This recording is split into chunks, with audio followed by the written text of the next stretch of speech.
Welcome back to the Revive Your Health podcast. I am your host, Dr. Shannon, and I'm here with Dr. Brandon and Dr. Ethan, my awesome co-hosts. So, how are you guys doing today? Good. Thanks for having us, Dr. Shannon. Yeah, couldn't be better. Good to be back. Good. You guys are newly married. Yep. Right? Yep.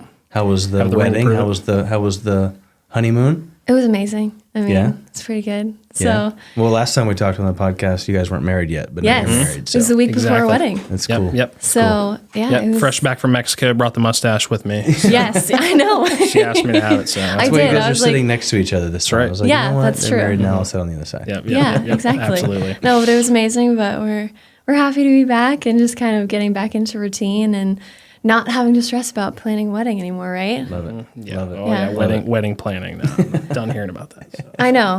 good And to the be done. stash Good to looks be done. good. I might be a little bit biased, but So See, there's hope for the stashes out there, guys. yeah, there we go. It's Well, coming back. with Chris Bumstead on the It's coming back. But okay, so today we're actually going to talk about autoimmune. And I feel like it's a really hot topic right now. So I'm excited about it. But I guess before we get into it, I just kind of want to talk about like what is autoimmune.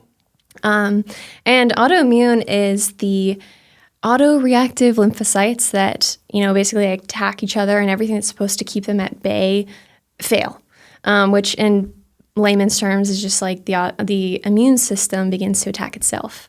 So there's a ton of, causes that could kind of kickstart and trigger autoimmune disease. And I feel like it's kind of a growing epidemic in our country, especially because we've actually seen like a huge rise in developed countries having autoimmunity. So let's just get into it. So I know we were talking about just like environmental stressors and how that can cause autoimmune disease. I want to hear from Dr. Ethan first about epigenetics and what that has to do with autoimmunity. So the way I like to think about epigenetics is in the early 2000s, around the time that I was fairly young going through school with my twin brother, there's all these twin studies that came out. We actually got a letter in the mail that said, participate in our twin study. And what that was is they were trying, and we were not identical twins, so we ultimately didn't meet the criteria for the study. But what they were doing is they were taking identical twins and they were following them as like a cohort study over the period of like 10, 15 years. And they wanted to see, because those twins were ultimately not going to live the same lives, but they wanted to look at their like gene transcription factors and like their cells and take like small biopsies and things and just see ultimately how those twins were growing and if they were remaining similar or if epigenetics had a play or if they were starting to look different. Epigenetics is essentially the word epigenetics, above genetics. It's how your body changes at the DNA level as you grow and get older. And there's things we can do to grow and age well and grow and age poorly. So epigenetics is a good thing or it can be a bad thing. So basically, like if you look at two twins and one's a chain smoker their entire life, and then one works out regularly, eats healthy, takes care of themselves, those two people may be the same age, but one's going to look like they've aged 20 years past the other. Mm-hmm. That's epigenetics when you look at it, when you have something to look at there. It's one twin that's been a chain smoker, one twin that's lived their life, to the best in their best sense of what they believe wellness and health is. So how that can occur is in our diet, okay? And then through exercise and lifestyle as well. Basically what's happening is there's this process called methylation. And if you're eating really bad foods, and if you're not exercising and your lifestyle is very poor, you don't methylate well. What is methylation? It's basically where your body has tags on all of your cells and everything and your DNA, and your body can read that and replicate healthy cells. It's like Braille for your body to read. Mm-hmm. When you treat your body poorly, that methylation process gets all jumbled up, the lettering gets all screwed up, your body can't read what's supposed to happen, And so then all kinds of stuff starts to occur. Your body doesn't replicate cells correctly. Cancer can pop up. You start getting gray hair fairly early. You start balding. You start having hormonal processes that are not occurring very well. So that would be a poor representation, or a good representation of poor epigenetic change. Yeah. Okay. So you say it's like the expression. It's the expression. The expression of the gene, not necessarily the gene itself. Correct. Like you're not born with bad genes. It's the way your body reads what's supposed to happen, because proteins tag every cell in your body and tell your body, hey, do this or do that, or replicate these cells, or hey, my liver needs repaired, make more healthy liver cells and stem cells as you get older too and as you grow. So that process can be interrupted just by how you live your life, and it's shown on the individual. I mean, we all know somebody who's 30 years old, but you'd say, oh my gosh, I thought that person was 45. Yeah. That's somebody who does not methylate well because of how they live their life. And then ultimately, the way their genes are being expressed and read by their body is bad. So again, but it's somebody who ages well is somebody who methylates well, i.e. somebody who eats healthy, exercises, does all the right things. And I just use those two terms, but there's many, many things you can do to improve methylation. Okay. And epigenetics, the new big kind of realm right now is, can epigenetics be passed on from a parent to their kid? Like, can that person improve their genes so that when they have a kid, that kid is set up for success with better like phenotypic or your genes that are expressed, which they are showing that there is some influence, but it's still in the early stages. So it was just kind of scary to think about that you could already put your kid kind of a step behind just by the way you treat your own body. So, that might give people a bigger push as far as understanding epigenetics and how they can pass that on to their kid. But again, when you're born, even if you're kind of a step behind, even if there's a lot of studies that come out and that is true, there's a lot of things you can do to improve methylation, which is the good news. You're not doomed because epigenetics, your parents failed and now they're having a kid and they didn't treat themselves right. That's not going to permanently damage you. You can improve methylation, and the earlier you can do that, the better. So, yes, you talk about like it's funny you say that because I just read something that this generation of children will be the first generation that don't outlive their parents. And some would say, well, it's because their genes are bad. But then I would say that potentially the parents of those children didn't take care of themselves. And so therefore some of those genetic predispositions or the methylation ability of those children go down. So it's not necessarily that like, hey, we were just all born sick and weak, bad genes cause bad health, but it's this generational poor lifestyle, whatever, that is creating kids with, learning disabilities and asthma and, autism is through the roof. So, and all these are a lack of methylation. So we all are exposed to the same types of toxins or whatever. How can someone be able to get sick and the other person not? The ability for that person to be able to detox effectively, and that, methylation gene, right, that's in your body, you can turn it on or you can turn it off, right? So, talk about that a little bit. Like, I always heard that with epigenetics, it's like genes are like a gun, right? You pull the trigger, right? And you can either, shoot a blank or you can shoot a bullet. And so that trigger pull is a good decision or a bad decision, right? The apple or the donut, exercise or not, horrible, oxidative stress and food. So yeah, that's good stuff.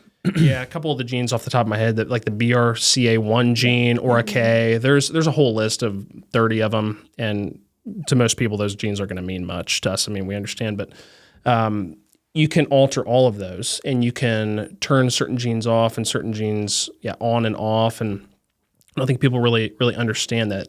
You are with what you're born with and how you're designed, but the way you live your life is going to determine a lot of that gene expression. Well, is that like, the whole, the breast cancer, is it the BRCA1? BRCA2, where it's like a lot of women are like, well, I've got that gene, so I'm going to go cut my breast off. Correct, yeah. Right? Yeah. Like Angelina Jolie did that, right? And when that started happening, I was like, oh my goodness. That's like literally a methylation process that is just off the chain, right? And so it's essentially, yeah. So it's like well, now we don't necessarily need to go doing that. Now we can change how that gene is expressed, shut it down, and you're not going to develop. It's just not like a death sentence. Well, I think now more than ever, it's super important to kind of talk about epigenetics because it really comes down to also like the stressors that are triggering those genes. And I feel like now kids especially are growing up in one of like the most toxic load environments and stress to our bodies. So not only just like diets, but also just kind of overall like stress and competition and like all of that stuff. Oh yeah, emotional stress like can alter cytokine profile, obviously triggering those like antigenic properties and causing more likelihood for autoimmune. And that directly correlates to what you were saying as far as epigenetics kind of being that trigger and all of the stressors and environmental like issues that are kind of going on affect it really heavily. So yeah, I mean, autoimmune scary. Is your body's direct representation and expression of poor methylation processes and creation of B and T lymphocytes, that's your immune system cells. Those are your white blood cells, and they're being replicated at an ungodly rate. And so poor methylation decreases, like you have a cap at the end of your DNA called a telomere. That telomere length decreases with poor methylation, decreases over time very quickly. That's going to determine how quick you age. So if you're not methylating well, if you're not living a healthy lifestyle in various aspects, that telomere length and those caps become very thin and short. Those telomeres have to split in half constantly to make new cells in the process of making new cells. So if those caps are being destroyed and you're not methylating well, then ultimately that's when you get cells that replicate and aren't normal cells. They become cancer cells. Yeah. So B and T lymphocytes that were designed to attack foreign invading disease and boost and ultimately is your immunity, that becomes your worst enemy and attacks itself, which would be an autoimmune condition. And all autoimmune disease essentially is your body's attacking itself and its tissues, and there's all different names for autoimmune conditions. Sarcoidosis, you have Sjogren's, you have rheumatoid arthritis, cancer. Correct. Yeah. So we have all of these conditions. The conditions are mainly just named after, they have all random names, but it's named after what tissue it attacks in the body. Yeah, so let's kind of talk about what are the warning signs for autoimmune disease, and because not everybody knows what organs function and like do and all that stuff. So like, what are some type of symptoms that you feel like you see all the time in practice, or just in general, or maybe you've experienced in your life that are like triggers for autoimmune disease? I would say thyroid dysfunction is a huge indicator. Low energy, skin. I would say that when an individual has a skin issue, whether it be psoriasis or some type of a skin issue.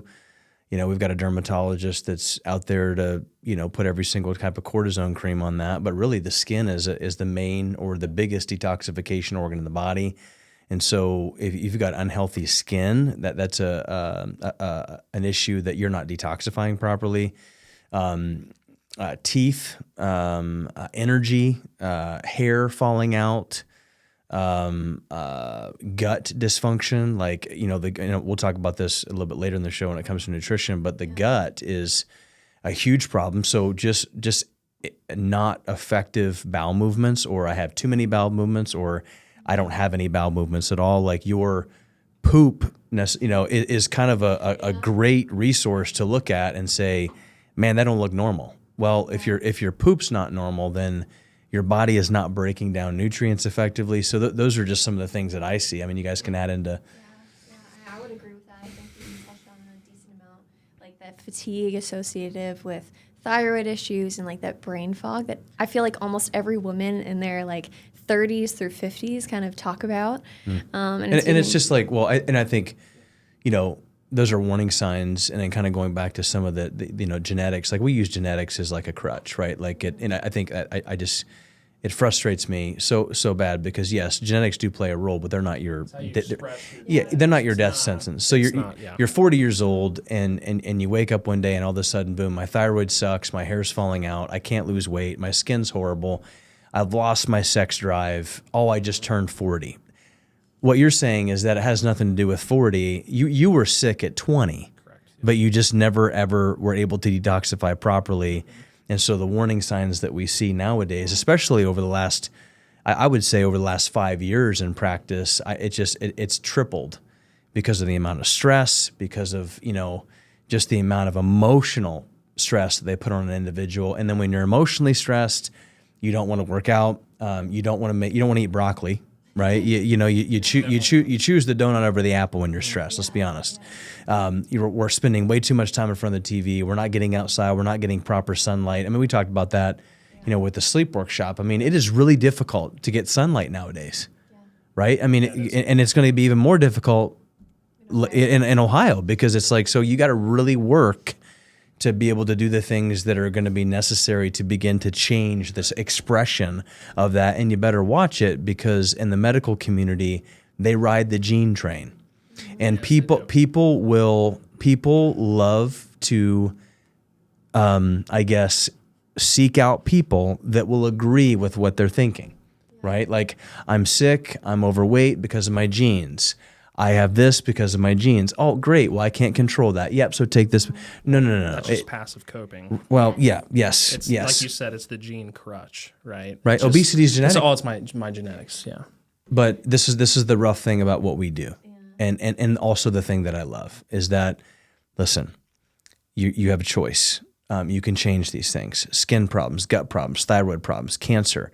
Like, these are all created things. And we're living right now when October is like Cancer Awareness Month. So everything is, just outside in, right? So what we're talking about today is that your body has a natural ability to heal. Genes are not your death sentence. They can be controlled through epigenetics. Some of the warning signs that we see are that. Yeah, I mean, it's all good news. You may not like what we're saying, but like at the same time, it's like we're also, I always tell people, I'm not here to be your friend. I'm here to tell you the truth. So that way it's like, because that can eventually begin to set you free if you have the right, path at which to choose. So, well, it's the hard journey. It's not the kind of easy way out, like you were saying. I mean, I even just, for example, like when you were talking about like some skin issues being like an autoimmune warning sign, like I've been to like tons of dermatologists because like I have like rosacea, which is a skin autoimmune disease, and dermatologists will just be like, oh, well, your dad has it, you're really fair skinned, and here's like 3 different creams that'll kind of help you out, and an antibiotic, don't forget that. Yeah. And that there's no guarantee it's really going to help you. So it's all about kind of taking a little bit of a different route, because just with whatever autoimmune disease you have, there's no cure for it. Oh, you're just going to be living with it for the rest of your life. And that doesn't necessarily mean that you have to. You just have to do the hard work to figure some things out and what might be causing that attack on your own immune system. Well, and what the medical community will say is, let's turn down the volume on your immune system. Let's give you immunosuppressants. Let's give you prednisone, which is probably one of the most prescribed anythings ever. Just prednisone like candy, which isn't going to change a dang thing, because you have to go through cycles of prednisone as soon as your immune system ramps up, we're going to kill it with prednisone. It's going to ramp up. Now we kill it with prednisone again.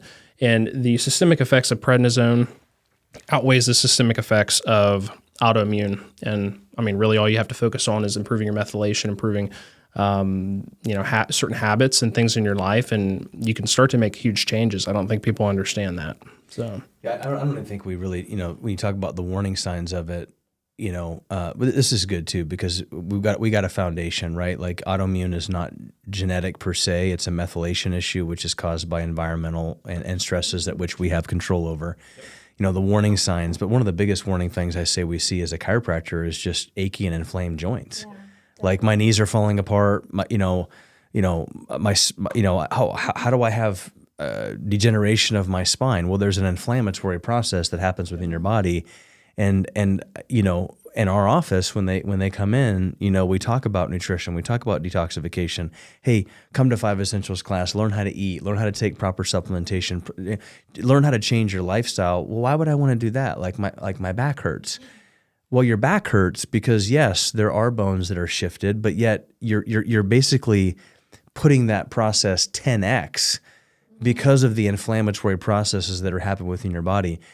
Itis, like any type of rheumatoid arthritis or psoriatic arthritis, itis means inflammation. Yeah. And inflammation, according to the National Institute of Health, is the key playing factor in every single chronic disease known to mankind.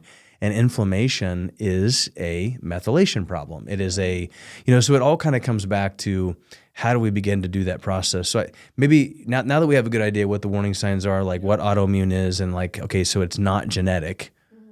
Sorry for some of you that would love to have that as like, what's genetic? So I'm good. Yeah. Let's kind of maybe go into like, okay, so what are some of the big factors, nutrition, exercise, and then, chiropractic? Because I think those are the big three. I mean, we could probably sit here for 5 hours talking about all these different things, but let's just start with nutrition. Okay. What would you guys say, is one of the biggest things that we could begin to hit on there? Because nutrition's a big thing right now. It's like, well, I got keto, I've got paleo, I've got the Mediterranean diet, I've got carnivore now. Like, what is the biggest thing that we need to have somebody focus on that's got autoimmune? And just off the top of my head, I think, regardless of what it is that you're doing, you got to think gut. Yeah, right? Definitely. And I mean, I was just kind of looking into this a little bit further as well.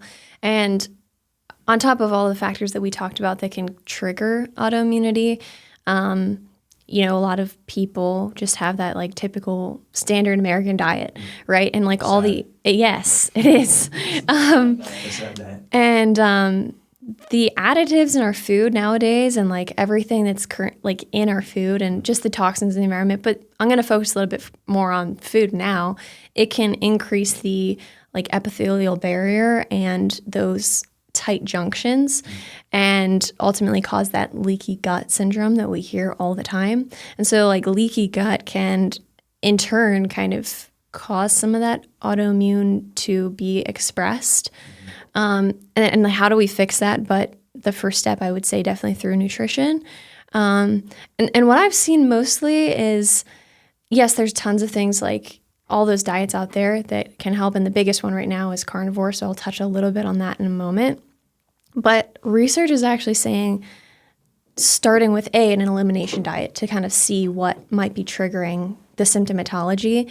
And then B, not jumping into something so crazy restrictive like the carnivore diet immediately, because it's actually can be a little bit of a stressor on your body. So doing something maybe like the autoimmune paleo or like the Mediterranean diet, which is high anti-inflammatory with a lot of like omega-3s and stuff, can be a good option in the beginning. And then if you want to try further healing and go a little bit deeper, then doing some more like low carb type of diet can help with some of the symptoms. But it can be actually in the beginning a little bit more. Yeah, I mean, I don't think I think it's important to just not jump into something. Yeah, I mean, I think it's important to just not jump into something and be like, well, because somebody else is doing that, like I'm going to do it. Autoimmune is very individual. So we talked about this term dysbiosis or increased intestinal permeability, leaky gut. An autoimmune, if you have autoimmune, then it's very, very important to focus on the gut, right? So, some people that eat carnivore, they're like, I haven't had a bowel movement in 4 days, because your gut has a hard time breaking down meat, right? Hey, I've done keto, but when I do keto, I'm going to the bathroom all over the place because you're basically sensitive to dairy. So the point is that dysbiosis is where, your gut lining or your intestinal lining, it has this kind of flora. It's like a shag carpet, right? And, really those microvilli can absorb good things and then kind of swift away the bad things. You talked about gap junctions, right? Well, someone's like, well, do I have those? Well, if you have leaky gut or if you have an autoimmune condition, you most likely have a gut problem. But the point is that you have these tight junctions. If your gut is healthy, then the gut lining should be super tight. But if you have gap junctions or you have these like gaps in between these in your gut lining, basically those big massive protein molecules can go right through the gut without any basically stopping them. It goes right through the bloodstream, crosses the blood-brain barrier, and that's where we get this systemic inflammatory process. So, hey, I've been doing the carnivore diet or the keto diet or something, and my knees are just massively inflamed. I had Jet's Pizza the other night, and my knees blew up. Or whatever. Yes, Jet's Pizza is not a great thing to eat, but more importantly, what it did within your body and how it crossed the blood-brain barrier and created systemic inflammation. So we have to make sure that whatever nutritional path that we're following or that we're going to talk about, it has to be friendly to the gut. And we're in this kind of like Instagram, kind of like, hey, this guy is like doing the carnivore and he looks amazing, so I'm going to try a carnivore. But autoimmune is way deeper than that. It's very individual specific, and I would even say maybe not in this show, but we will begin to talk about individual testing. And that's why individual gut, blood, stool, urine, saliva testing to figure out, hey, Dr. Ethan has he's got a massive amounts of toxic bacteria. We need to kill those off. We need to rebuild this type of bacteria to make sure that his gut is going to be able to absorb. And, when your gut's healthy, your brain's healthy, your systemic inflammation is healthy, everything is healthier, and this is kind of the root, key to that. So, yeah. Yeah, and I think what you're saying is that carnivore is a viable option for systemic inflammation and managing systemic inflammation, but if you don't have the gut microflora and the biome to support that diet, and if you're not methylating correctly, you're going to have some issues starting that diet. So there's things that need taken care of prior, but we have to fix the dysfunction, and then we can start to kind of add those things in and control that systemic inflammation. So it's a process. Yeah, if you put 100 people in a room, I think we could all understand. I'm not saying like I mean, personally, I think that paleo makes sense to me, right? I mean, I also think that we're hunters and gatherers. Right, so we went out and we hunted, and then we feasted on an animal. But hunting isn't always killing. So sometimes you didn't get to kill anything. So what did you have to eat off of? You had to eat off of, stored up berries and nuts and seeds and maybe whatever. I don't know. But the point is that it makes sense to me. Yeah.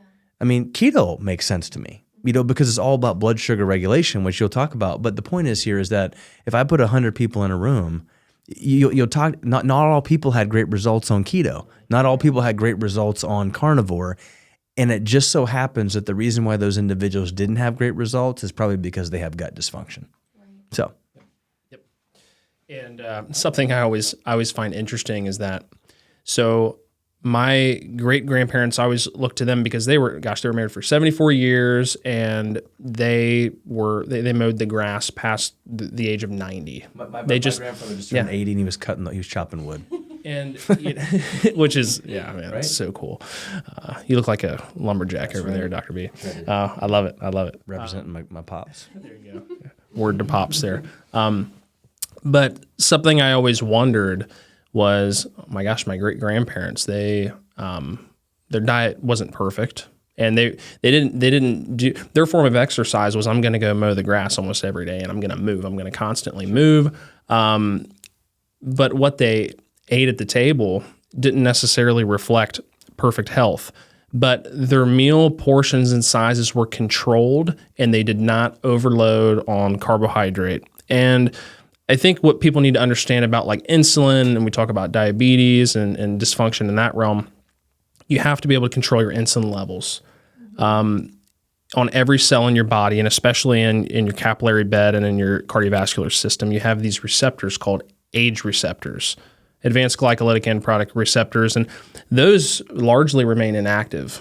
Those receptor sites were originally kind of designed in your body from a genetics and genomics standpoint to be able to be markers where your body could mark a cell for it to be destroyed when it was the end of the cell's life cycle. But those age receptors also can accept environmental toxins. And when you overload, and a big one is when you overload your body, when your pancreas is pumping out insulin. Insulin in itself has a high affinity for those age receptors. So if you're just flooding your system with insulin, you're eating these huge meals, your blood sugar spiking, those age receptors are saturated, you start to get, an increased aging process. You stop methylating well.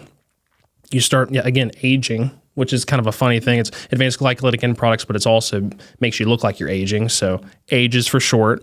But the interesting thing is that your cardiovascular system starts to break down. You start to look older and more decrepit. And in diabetic patients, you start to get big ulcers. Those ulcers are formed partly because of the age receptor saturation, and all that is that your body's just flooding the system with insulin. So as long as if we're focusing on gut health and all of the dysbiosis and really correcting the systemic inflammation, making sure we're not flooding our system with insulin, we have a really good shot at being very, very healthy internally, absorbing all of our nutrients and ultimately repairing that methylation process.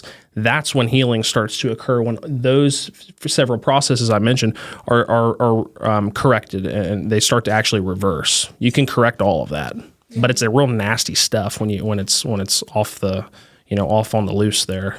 I think it's really interesting because this is all scientifically proven. It's all out there. Anybody can find that information. You can go in any kind of main journal and Google autoimmune and gut health and insulin sugar, and you'll get 20 articles about the effects of. Huge database. But when you look at the typical American diet, or you look at potentially what someone would get advice from a typical like dietitian or something like that, it's like, hey, make sure you have your whole grains, make sure you eat your bowl of Quaker oatmeal in the morning. Make sure you don't eat too much meat. It's really interesting. So like, I guess, give me and you guys can kind of chime on this. Like, what would you say would be a great day of eating for somebody who is trying to be gut friendly, but also try to minimize sugar? I would say, again, it goes kind of back to a little bit of the dependent for your healing journey and what's kind of going on. Well, let's just say my gut was really good. My gut was, doing okay. I mean, I got tested. Everything is good. I don't have a whole lot of allergies per se or sensitivities to anything. I'm just looking for a nutritional kind of day that would minimize glucose or minimize insulin spikes and really set me up for a good anti-autoimmune. I would say... What'd breakfast look like? Quality protein. Okay. I'm really big on that, and we talked about it a little bit over at our... Like your quality I do. I mean, it's, people say like in research that Americans overeat on protein, but I don't think that's the case. I think they just overeat on fast food, which people think is high in protein. And then if you look at like RDA or whatever the recommendations for protein, it's like a lot less than what's actually optimal. So going back to my original point, like organic cage-free eggs, antibiotic-free like chicken sausage or something, just to kind of start the day to make you feel fuller and help with muscle protein synthesis and stuff. So high protein in the morning. You can pair it with, a fruit that might be a little lower on the glycemic index, and then like a fat source. But usually, within eggs, there's chest sausage that has your fat source. Yeah. A mixed meal is what's going to kind of like keep things steady, because you don't want too high on. You don't want complete just only protein, because then you could go into like the gluconeogenesis and like all that type of stuff. Sure. So like kind of keeping it protein high, moderate-ish carbohydrates. If you're going to eat them in the morning. We talked a lot about that too earlier in our sleep workshop, just kind of helping with energy levels and like circadian rhythms, stuff like that. So starting off the morning with protein and some carbs and fats, and then moving into just kind of overall keeping that model through the day and ending your food at a good time of day. So we talked about that again, just ending your food a little bit earlier so that helps with sleep and recovery and all those things, and whatever you have to add to it. So, what Dr. Shannon is saying there is mixed meals, good quality protein source, good quality fat. Dietary cholesterol is not the demon that it's made to be. It's not. Dietary cholesterol has nothing to do with your blood cholesterol levels in your profile. It's just the inflammation of cholesterol. Correct. That's absolutely. So if we keep inflammation down and we keep our gut healthy, then even if our cholesterol is 220, you're not going to die of a heart attack. Right. So Absolutely. So, and then we're managing our portion sizes, so we're not having these massive, King Arthur at the round table meals and feasts, spiking our insulin and to the point where we just want to go to bed, because that's just the systemic effects of those massive portions and only having a couple meals a day is just not it. So I would say definitely avoid that. The good thing about having a quality protein source, I mean, we want it to be antibiotic free. We want it to be, grass fed, free range, all the words there, to avoid those toxins, right? But also a good quality protein source and protein in general has massive amounts of vitamin B12 and folate as well. And if you look at the actual word, we call it folate, B12, but B12 is actually methylcobalamin and in its smallest metabolite form, and then also methylfolate. That word, there's that word again, methyl. So if you're eating a quality protein source, you're getting quality nutrients that are going to help with methylation. Right. So if we're not eating protein, if we're not getting quality sources of B12 and folate, you're already one step behind. That's just, protein's good. I mean, you need protein for rebuilding processes and muscle building properties and to prevent age-related muscle loss, but you're also getting these micronutrients that are helping your cellular health, that are helping you age correctly. I think that's kind of some lost information that people need to understand. It's not just about get my protein in and get big. It's no, I need my protein so I can methylate correctly and so I can age properly. It's huge. I think that's the difference. Sometimes you get, this isn't like, a tear down on, the vegetarian or vegan part, but I think there's something about, wild caught, wild venison, elk in the mountains steak versus a B12 from GNC.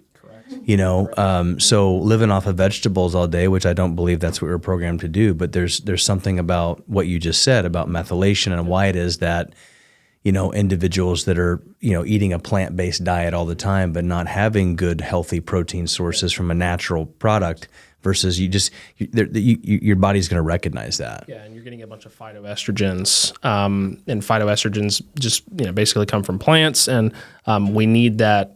More of that, testosterone building or hormone regulating enzymes, micronutrients that are only found in, animal meat, preferably wild caught, cage free, grass fed, antibiotic free, right? So that's important, and we're not telling everybody if you're a vegan, this is the end of you, and this is the end of everything. We're just talking about kind of how to optimize things, right? It would be absolutely optimal to get those nutrients from an animal source, but yeah. So we talked a lot about nutrition. Let's kind of talk about a couple other things that we can do to help regulate someone that has autoimmune disease. And exercise is a big portion of that. And according to research, you see a lot of exercise being beneficial to help with regulating inflammatory markers with people that have autoimmune disease. Do I think that people that suffer from autoimmune disease need to be like marathoners or like professional athletes? Not necessarily, because I think, again, it kind of comes into, do we want to raise those inflammation markers too high in someone that already has a lot of dysregulation? What are you guys' thoughts on all that? So exercise is proven with countless studies to regulate gene expression. So that's just a given. So gene expression right away. Again, the ORA-K gene, BRCA1, all of those that we could mention, controls your insulin levels, blood glucose, calms all that down. It brings glucose into the cell. It makes your cells a little bit more there's a higher affinity for insulin to bind to the cell when you exercise. That's why exercise is so good for diabetics, but it's also good for everybody in general just to regulate that process. You're increasing healthy metabolic rate metabolism. You're promoting healthy cell replication, can increase telomere length, those caps we're talking about that can change your risk of cancer and quick aging. So, I mean, and you could go on, but exercise in general and just moving, we were not designed to sit at a desk all day or to just sleep the day away. We need to be up moving around for that exact reason. Our DNA, our bodies need movement to regulate gene expression. Our DNA depends on movement. Oh, yeah. It does. Yeah. Bottom line is that any kind of exercise, I mean, it's just exercise. Like if you were just like the simple things that we're talking about today, right? Number one, genes don't control your health. It's all about your choice, and, take care of your gut, eat good quality food, and move. I mean, those are things that you can take to the bank. You don't really need to think a whole lot about it. Like, should I or should I not? Yes, every single day. Like exercise is always going to be good. Now the specifics of it, I think that we should, maybe touch base on, yes, exercise is great. Like if you're not exercising at all, go for a 30-minute walk. Specifically, maybe walk fast for a minute and slow for 30 seconds. Fast for a minute, get your heart rate up, get your heart rate down, just crush blood sugar levels that way. But I think specifically with exercise, and I've seen this in the clinic with individuals that have full-blown autoimmune, their bodies are just loaded with cortisol. Their bodies are just absolutely maxed out, stressed out.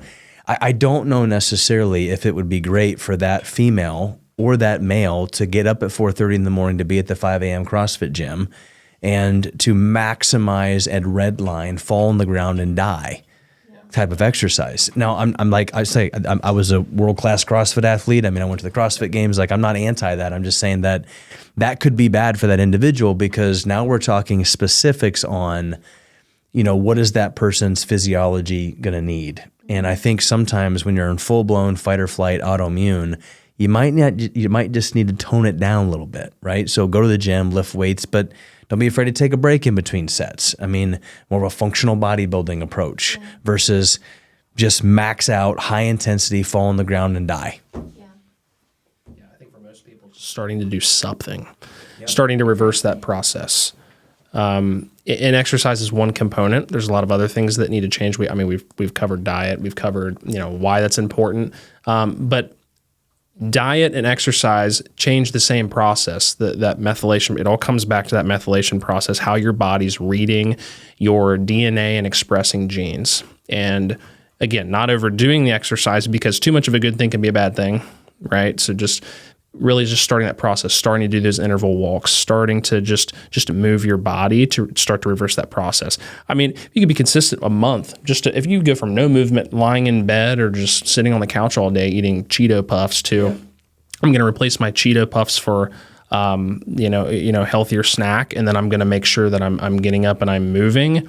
Well, then a month, I mean, you're not going to realize how bad you were until you realize how good you're feeling at that point. You just lived off of Chopsticks and Granny Smith apples and took a walk every day? Yeah. Literally. Yeah, I mean, I could take you to the bank right now. I'll put money on it. You probably lose 20, right? Just Chopsticks and Granny Smith apples, right? It's cheap, and it's like, dude, you're going to be in great shape. So I think that's the biggest thing, is people don't understand how bad off they are until they start to change things and feel how good it is to feel good again, or just feel good at all, just because they got in that rhythm of being unwell. I mean, you guys ever gotten that? I mean, you guys haven't been in practice that long, but I have got it quite a bit. And in the years that I've been in practice, Dr. B, I kind of hate you. And I'm like, what do you mean? They're like, I just can't do the things I used to do before. And I'm like, what do you mean by that? They're like, yeah, I used to be able to eat this, but now when I eat it, I felt like crap over the weekend. Thank you. I'm like, you're welcome. Because your body is like at a different set point. Your body's homeostasis is different. That's why chiropractic, we'll kind of transition to chiropractic, but that's why chiropractic is cool. Why people say, well, man, I feel like I need to be adjusted. It's not because chiropractic is addictive and we're trying to get everybody to just, it's like, oh, once you go to a chiropractor, you always have to go. It's because when your body experiences a different level of health, the moment that you dip out of that is when you're like, oh crap, like I need to be adjusted. Man, like I used to be able to eat Jets Pizza, but I had that. And I was like, I don't know when it was. It was probably like a few years ago or something like that. And a buddy of mine was like, I dare you to get Burger King. And I was like, oh, and so it was just like a joke. So I, got like a Burger King, and I had like 2 bites of it. And I'm like, I can't even eat this. Like I literally feel like garbage. And they're like, are you serious? And I'm like, when your body becomes so clean and your gut becomes so clean and you put that trash back into it, it's almost like you just don't want to do it. Yeah, because you literally have different gut flora, Yeah. like different strands of gut flora that have adapted to eat other things and not that. Whereas the society we live in now, our gut flora, not necessarily us, but us as a society, our gut flora is adapted to eating Burger King and those other. So we have to change that. That needs change. And then you go and you try to eat those things. You try to drink a Coke, or you try to eat a burger from Burger King, and it just ruins you. It's just I think it's no actually bueno. funny though, because I feel like, I don't know, maybe you can definitely relate. Family specifically will be like, what do you mean you don't want to go out and like get X, Y, or Z? Like, I don't know. It just makes me laugh. Why can't they have cotton candy? I'm like, People listen, think I'm we're probably like crazy. I know, like parents and stuff, I just like laugh a little bit. a real simple trick that when you start having kids and you don't want anybody to feed them anything, just be like, they're allergic to that. Like that's, if you're a parent out there and you're like, how do I get my family to get on board with the fact that I have an autoimmune, and this is the other thing too, if you have an autoimmune disease, guess what? Your kids are going to eat that way too. Right? Your kids aren't going to get cheese sticks and cheese puffs and chicken nuggets while you're eating grass-fed filet mignon and broccoli. Like, get your kids to eat that too. But when you're out traveling for the Thanksgiving and stuff like that, it's like, what's the easiest way for everybody around me to get on board with this new lifestyle that I have because I'm reversing autoimmune? We're allergic to it. The moment that you use that, because you're sensitive to it, but just use allergic, and they're like, oh, okay, that's great. We'll just make gluten-free mashed potatoes. Yeah. So it's easy. So, oh yeah. Transitioning into chiropractic as we, kind of wrap up, we're talking about, fight or flight, right? So, most individuals that are in autoimmune, they're kind of like in this fight or flight. They're not breaking down food appropriately, because when you're in fight or flight and you're running away from a tiger and you're in chronic stress, like, who cares about breaking down your food? Who cares about finding a mate? Who cares about digesting your food appropriately? Who cares about sleep? You're basically running for your life. And I think, the research that I have read when it comes to like, why is chiropractic effective in this piece? And I say piece because I can't tell you that, somebody comes into chiropractic, they're 50 pounds overweight, they've got gut dysbiosis, they're living on McDonald's every single day, they're not getting any sleep, and if I just adjust you, then all your problems are going to go away. I'm just going to tell you right now, like, I'm not going to say that. But chiropractic is a massive piece of the puzzle, because it is what's going to allow your autonomic nervous system to be able to come into balance. So you've got two different nervous systems in your body. You've got an autonomic nervous system that is composed of your sympathetic and your parasympathetic nervous system. Your sympathetic is your fight or flight response, which when you're in autoimmune, that's kind of where you're at. And then you've got your parasympathetic, which is your rest and digest. And healing happens in the middle. And chiropractic, I believe, and what research proves, just happens to be one of the best ways to be able to balance those two systems. So ways that we see people in sympathetic fight or flight, right? We take x-rays, we do different types of postural scans, and someone could lose that natural curvature in the spine. Like, when you take an x-ray of a spine, we want to see this nice C-shaped curve, looks like a banana, because you're not in fight or flight. Your head's not 4 feet in front of your body, right? Mm-hmm. Your head's over top of your shoulders, you're relaxed, you've got good breathing, you've got good sleep. But an individual that has lost that natural lordosis in the spine is somebody that's living in fight or flight. So from a chiropractic standpoint, obviously we adjust the spine, free up that interference, and then giving the spine rehabilitation to actually relax the spinal cord and begin to put that arc in. So because that's going to allow balance within that system. I'm just reading an article that I shared with you guys earlier. This was in the Journal of Inflammation in 2018. The medical world's way of reducing inflammation and balancing sympathetics is the FDA has now approved a vagus nerve stimulator, right? So when you come into a chiropractic office, we talk a lot about the brainstem. And I don't think there's any profession in the world that can manage and put an individual into balance and have a healthier brainstem than in chiropractic. No other profession can do that, because we can actually adjust and remove that stress.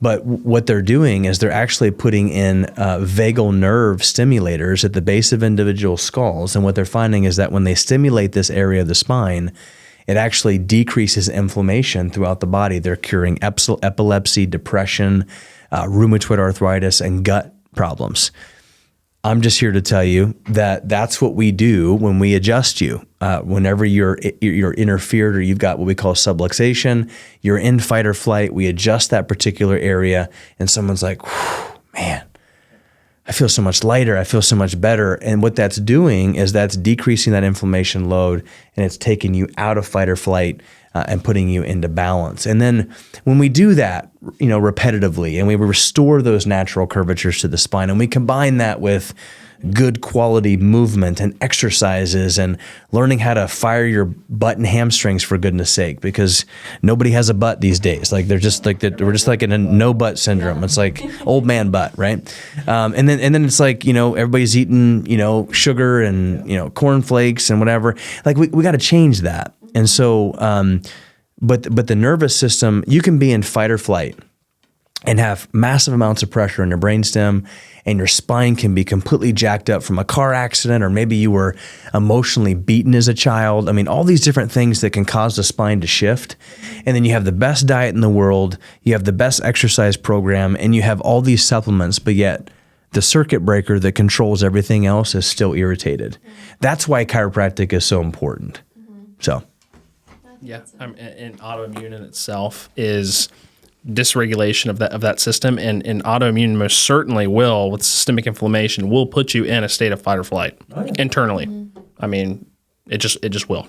And I don't know about you, but I would much rather have an adjustment than to have a device installed into my brainstem. Yeah. So I don't know. I mean, but the FDA approved that, and it approved the Twinkie, by the way. So that goes to tell you about the FDA. You can get your device installed, then you can go get you a Twinkie right after, right. And hit the button as a reward. No,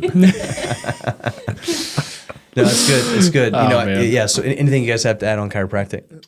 Man, I think you covered it pretty well in terms of like how your body responds and like everything you need to regulate that. Yeah, absolutely. I would just say, everything we talked about as far as diet, exercise, knowledge is power. We're talking about all the sciencey stuff, and it's really, I think it's really important for people to be educated and understand that, because you have to understand how things work to want to make a change. So I think it's really good, but also understanding that an adjustment, if we're correcting all this other stuff lifestyle wise, the adjustment is regulating all of that. Yeah. It's the net that's kind of pulling everything in together and keeping it there. It's regulating the body and the nervous system, and without that, things can sort of fall apart.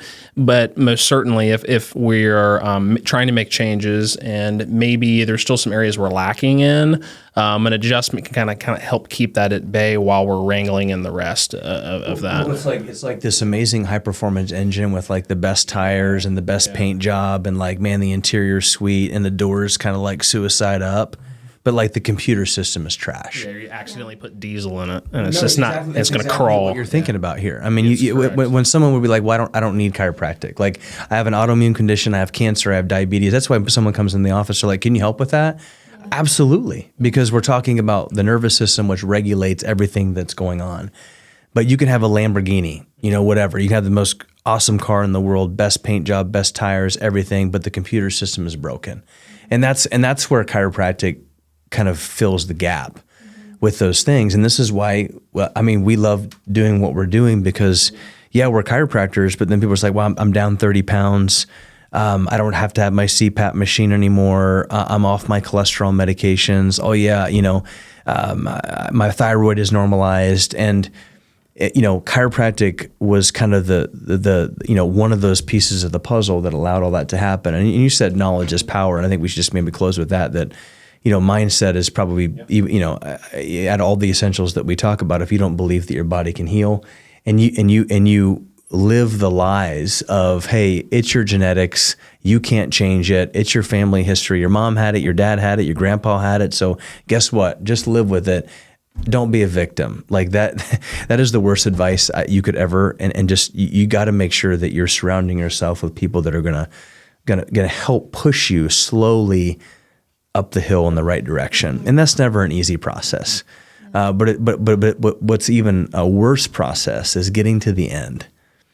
And you don't get to enjoy the things that you work so hard for, right? I mean, how many people do we see 70 plus years old. I've got millions in the bank, and all of a sudden it's like I've got a heart attack, or I got cancer, or something bad happened. So, if your kid has ear infections, if your kid has skin problems, if you're 12 years old and you've got debilitating migraines, or you're 25 and you feel like you're falling apart from brain fog, like at 40 or 50, like these are it's serious now, but don't hesitate. Like don't wait. Find root cause and get to the cause of it. So I mean, the only thing certain in life is death, and ultimately, like, how do you want to get there? Yeah. Do you want to get there with terrible autoimmune condition, systemic inflammation, life ending a little bit earlier than it should, or do you want to get there kind of living your best life and your best version of yourself, really? I mean, that's what it comes down to. Yeah. So, and everybody's capable of that. I think people can understand that, get educated, the changes can be made. So, absolutely. Good. Yeah. Close us out, Doc. All right. Thank you for joining us today. So, that was our first part on autoimmune, and I think the next time we come on the podcast, we're actually going to talk a little bit further on some testing for autoimmune conditions. So just kind of getting to that root cause and seeing, hey, what's going on? So yeah, join us next time for our next episode. Thank you guys so much. Go ahead and smash that subscribe button and share this information with somebody who's close to you, far from health. You just never know how it could change somebody's life. See you guys next week.